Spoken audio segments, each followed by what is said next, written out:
Hello लोगोफोर, नोंथांमोनखौ नाइजaya YouTube चेनेलाव फिन खेबसे बरायफिननाय जाबाय। लोगोफोर, दिनै आं नोंथांमोननि सिगाङाव आथोन बिगियान बिजाबनि टप 10 सोंनाय फिननाय कुइसन एन्सार लाना फैलायबाय। जुदि नोंथांमोना बैफोर कुइसननि एन्सारखौ मिथिनो गोसोब्ला भिडिअखौ स्किप खालामालासे जोबजासिम नायब्लानो जाबाय। फैदो बिदिब्ला दिनैनि भिडिअखौ जागायदिनि।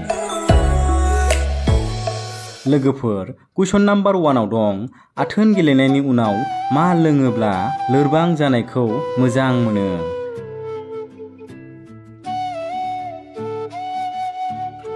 बेनि एन्सारा जागोन गिलाससे गाइखेर लोङोब्ला। कुइसन नाम्बार 2 आव दं, हिन्जावफोरनि आथोननि गुदुङा मोनबेसे?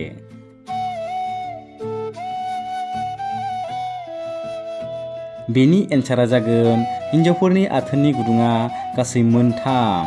बेफोर जाबाय हासुदै गग्रा, आथोन हाबग्रा गुदुं आरो खिलामा। लोगोफोर, कुइसन नाम्बार 3 आव दं, आथोन गेलेबाय थाग्रा हिन्जावनि आथोना माबायदि जायो?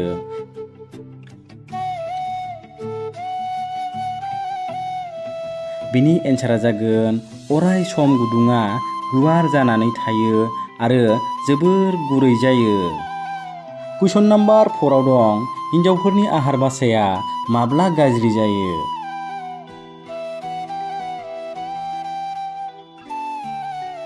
बेनि एन्सारा जागोन जेब्ला गथ' सासे जोनोम होनायनि उनाव मोजाङै जोथोन लायालासिनो गथ'नो आहार दौवोब्ला। कुइसन नाम्बार 5 आव दं, मा समाव बांसिन आथोन गेलेनो मोजां मोनो?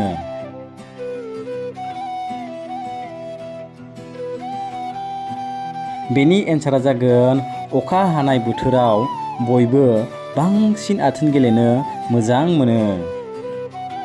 कुइसन नाम्बार 6 आव दं, माबादि आथोन गेलेयोब्ला हिन्जावफोरा बांसिन गोजोनो?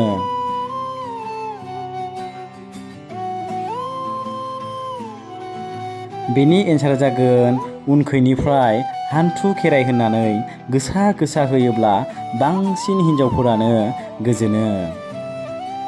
कुइसन नाम्बार 7 आव दं, हौवाफोरा आथोन गेलेनाय समाव आखाइखौ बांसिन मा जायगायाव दाङो?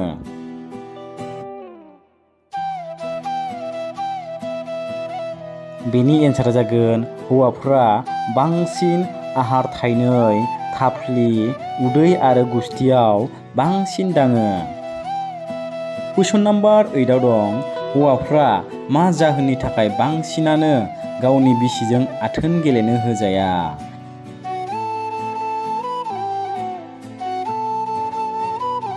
बेनि एन्सारा जागोन जौ सेरेब बांद्राय लोङोब्ला आरो हिन्जाव थिननाय खामानिखौ मावनानै होआब्ला। कुइसन नाम्बार 9 आव दं, बेसेबां बैसोनि हौवाफोरा बांसिन गाज्रि भिडिअ नायो?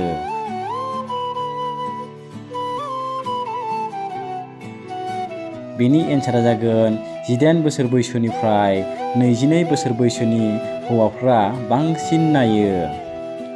कुइसन नाम्बार 10 आव दं, हिन्जावनि मा जायगाखौ हर गेजेराव सोलायोब्ला धोनि जायो?